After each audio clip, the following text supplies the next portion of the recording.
करी है ये रिपोर्ट। ये उन्होंने दावा किया है लोगों की भावनाओं के साथ खिलवाड़ हो रहा है। ये भी कहा है पीएम को सामने आकर अब बोलना होगा, बोलना चाहिए। ये भी कहा है असाउद्दीन ओवैसी ने, पीएम कहे कि ये गलत हो रहा है, ये भी कहा है असाउद्दीन ओवैसी ने। सर्वे रिपोर्ट लीक होने पर बोले हैं। सुधांशु त्रिवेदी, आपका फर्स्ट रिएक्शन इसके ऊपर 30 सेकंड। वारिस पठान कि पीएम सामने आए, लोगों की भावनाओं के साथ खिलवाड़ हो रहा है। तो यह है कि ओवैसी तो सर्वे के खिलाफ थे। जब आप सर्वे के खिलाफ हैं तो सर्वे की रिपोर्ट पर रिएक्ट क्यों कर रहे हैं, ये लॉजिक बता दें। इसका मतलब यह हो गया कि ये सर्वे को स्वीकार कर रहे हैं। दूसरी बात, सर्वे से बहुत डरते हैं, कहते हैं नेचुरल जस्टिस की बात, और नेचुरल जस्टिस की पहली चीज है इन्वेस्टिगेशन, पहली चीज है सर्वे, नेक्स्ट चीज है इन्वेस्टिगेशन, देन है इन्फरेंस, यानी पहले सर्वेक्षण, उसके बाद जांच, उसके बाद निष्कर्ष।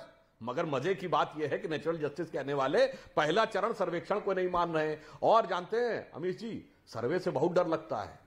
जो जमीन के अंदर खोजा जाएगा तो मंदिर के अवशेष मिलेंगे, और शरीर के अंदर खोजा जाएगा तो डीएनए जीनोम सीक्वेंसिंग में सबके सब भगवान शंकर के भक्त मिलेंगे। इसीलिए डरते हैं, क्योंकि ये जो आवरण ओढ़ के रखा गया है वह आवरण सुधांशु पहले कंप्लीट कर ले, फिर मैंने जान के बोला। वारिस पठान जी, अपने बयान को फिर पूछिएगा। 800 साल इस देश पे हुकूमत की, मुगलों से अपने जोड़ते हैं कि नहीं? जवाब भारतीय मानते हैं अपने को। मुझे समझ नहीं आता वारिस, आप तो अच्छे खासे दिखते हैं, आप औरंगजेब जैसे थोड़ी दिखते हैं। 12,000 साल पुरानी बात वारिस भाई, एक सेकंड सुधांशु, आपने अच्छा पॉइंट रखा है। सुधांशु जी, वारिस जी मेरा सवाल, वारिस भाई आप माशाल्लाह इतने खूबसूरत दिखते हैं, माशाल्लाह आप बहुत अच्छे लगते हैं, आप औरंगजेब जैसे थोड़ी दिखते हैं। आप तो बहुत खूबसूरत इंसान हैं, दिल के भी बहुत अच्छे हैं, आप थोड़ी सवा मन जनेऊ जलाते हैं। औरंगजेब आप औरंगजेब को क्यों मानते हैं? बोल रहा हूं अमीश भाई, आप मुगलों को क्यों मानते हैं? मानना क्या है कि हजरत आदम अलैहिस्सलाम सबसे पहले दुनिया में आए, हम सब उनके वंश है। आपका तो नाम मैंने आमिर खान रखा हूं, आमिर खान है आप। अमीश देवगन तो आप बाद में बन गए, तो सुनिए बात, आमिर खान साहब। मेरे पिताजी देवगन, सर्वे का रिपोर्ट, मेरे दादाजी देवगन, मिश्रा ने, मेरे परदादाजी देवगन, उसके बाद नाम में देव लगा हुआ है, शुरू से लगा, इनके सरनेम में देव लगा हुआ है। उसके बाद आपके परदादा का नाम, अरे भाई इसको बना, उसके बाद में आज जो विशाल विष्णु शर्मा था, वो थोड़े डर गए, जजिया नहीं दे पाए, जजिया बेचारे जजिया नहीं दे पाए, इस चक्कर में बदल गए। अराजकता का माहौल फैलाओ, देश में हमारे हिंदू भाई बहनों को गुमराह कर दो, बाबरी मस्जिद के हरा में लेके चले जाओ, अपनी सियासत चमकाओ, थोड़ी सी वोटों के लिए अपनी सियासत को चमकाओ और हिंदू मुसलमान कराते रहो। ये इंटेंशन। मोदी क्यों खामोश है? चलिए, सही कहा असद ओवैसी ने कि एक क्रिकेटर की उंगली पे चोट लगी तो मोदी जी ने ट्वीट कर दिया। अरे आज 7 देश में 7 स्टेट इंडिया के अंदर कम्युनल फेलअप हो गया। आज यहाँ पे इतना बड़ा ज्ञान वापी का मुद्दा आ गया, रिपोर्ट लीकें हो रही है, मगर मोदी ने थोड़ी खड़ा करा है।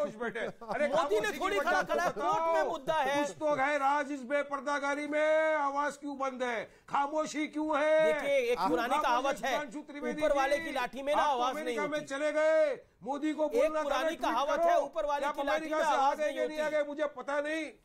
अच्छा, औरंगजेब सच्चा था झूठा था ये बताइए? औरंगजेब सच्चा था या झूठा था? जो उसका फरमान गजेटियर में लिखा हुआ है, जो उसका फरमान, जो रिपोर्ट सच्चा, अरे सुनिए, सच्चा, अगर औरंगजेब सच्चा था फिर तो ये मस्जिद हो ही नहीं सकती। अगर औरंगजेब सच्चा है, उसने फरमान इशू किया कि हाँ इसको तोड़ो, तो तोड़ के तो मस्जिद बन ही नहीं सकती। ये तो आप ही कहते हैं इस्लामिक लॉ में लिखा हुआ है जमीन वर्जिन होनी चाहिए, वहाँ पहली मस्जिद की होनी चाहिए। ये वारिस पठान तो औरंगजेब से प्यार करते हैं, औरंगजेब की मजार वगैरह पे भी जाते हैं, लेकिन अजीज खान वैसे नहीं है। एक सेकंड देखिए, सब ऐसे नहीं होते। शादाब चौहान और अजीज खान नहीं है। अजीज खान, आपको लगता है औरंगजेब जो थे वो एक जिसे कहते हैं एक ऐसा शासक था, एक क्रूर शासक था जो सवा मन जनेऊ जलाता था, हिंदुओं को प्रताड़ित करता था? You also condemn it, I know from your heart. Aziz भाई, देखिए अमीर जी, तो पहले तो आज मौजूदा हालत में जो शासक है उस पर चर्चा हो जाए। नहीं सर, जो नफरत का बाजार गर्म किया जा रहा है। औरंगजेब से इस देश के किसी भी प्रधानमंत्री की चर्चा नहीं कर सकते। एक सेकंड, आप मुझे औरंगजेब पे जवाब दीजिए ना। कमाल की बात है, कहीं नहीं आप औरंगजेब को कंडेम नहीं कर सकते के बारे में कुछ कहीं नहीं रहा हूं। क्यों नहीं कंडेम करा जा सकता?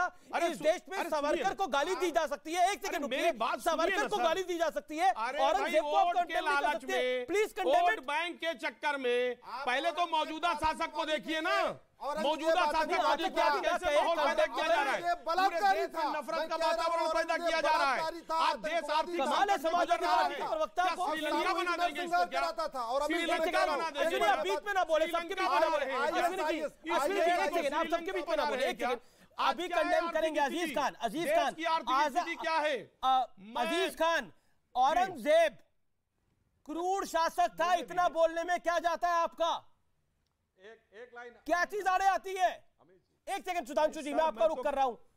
अजीज खान क्या जाता है आपका? सुनिए ना सर, बोलिए, सुनाइए, औरंगजेब के बारे में बोलिए। सुधांशु जी ने कहा, अरे सुनिए ना, सुधांशु जी ने कहा 1949 में आरएसएस नहीं थी, 1925 में उसका इस्टेब्लिशमेंट हुआ था। सुनिए मेरी बात, मैं औरंगजेब के बारे में जो मौके पे शासक है उस पर चर्चा क्यों नहीं हो रहा है? औरंगजेब के बारे में क्यों नहीं बोलेंगे आप? कहाँ नहीं, ये चर्चा आगे नहीं बढ़ेगी, ये चर्चा आगे नहीं बढ़ेगी। औरंगजेब को कंडेम क्यों नहीं करते आप लोग? शासक कैसे हैं? औरंगजेब के बारे में आप क्या कहते हैं? आपको लगता है? चलिए मैं सवाल को बदलता हूँ, सवाल को मैं बदल देता हूँ, सवाल को मैं बदल देता हूँ।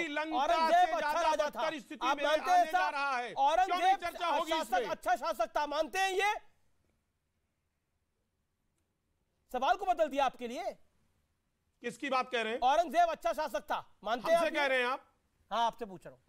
देखिए, मैंने कहा मैं मुगल हूं, ना मुगल मेरा खानदान था, मुगल से मेरा कोई लेना देना नहीं है, उसके बारे में कोई जानकारी नहीं है।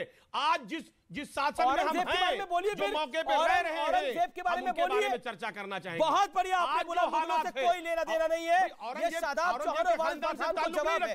एक मिनट सुधांशु को लेके आइए। लेकिन ये कमाल है, इस देश की सेकुलर पार्टियां जो गोलवलकर जी से लेकर सावरकर जी को कंडेम करती हैं, उनको गालियां देती हैं, गद्दार कहती है, वो औरंगजेब पर मुंह में उनके दही जम जाता है। डॉक्टर हेगड़े के बारे में बात करिए तो मैं बताऊं आपको। Audio down.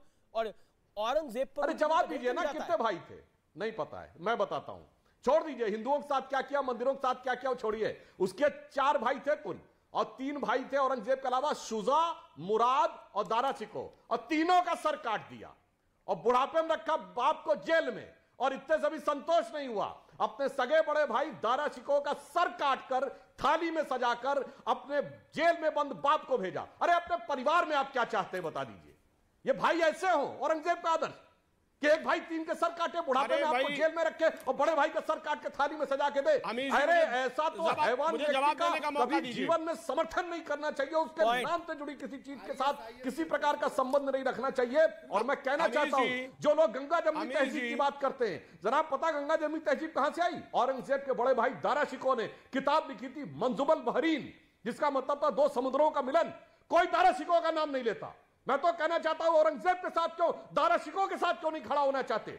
जिसने उपनिषदों का फारसी में अनुवाद कराया, उस अनुवाद का नाम रखा सिर्रे अकबर, यानी वर्ड्स ऑफ गॉड। उससे लैटिन में अनुवाद हुआ, उसके बाद आर्थर शोपेनहावर ने जर्मन में अनुवाद किया। शदाब चौहान को कहना चाहते हैं, शदाब चौहान को दिखाइए, शदाब चौहान को कहना चाहते हैं। उस दारा शिकोह से ने अपना उत्तराधिकारी बनाया था, मगर भाइयों की हत्या करने वाले, सर काटने वाले, बाप को जेल में डालने वाले को आप साथ में लेते हैं। ठीक है, अजीज खान बोलिए, अजीज खान बोलिए, अजीज खान बोलिए। 10 सेकंड का मौका।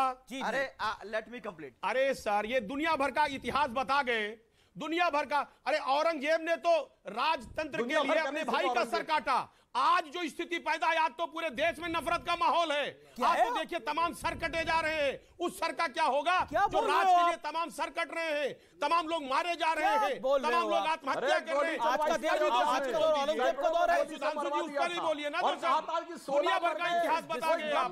मुलायम सिंह जी दुनिया भर का इतिहास बता गए। 40 मर जाते तो इतिहास को भी तो देख लीजिए ना। फिक्र नहीं थे मारे, आज कितने लोग आत्महत्या कर रहे हैं, कितनी मौतें हो रही हैं, हिंदुओं पर गोली चलवाई चर्चा कर लीजिए। और उसके बाद छाती ठोक के कहा था कि मैं इससे ज्यादा क्या कर सकता हूं।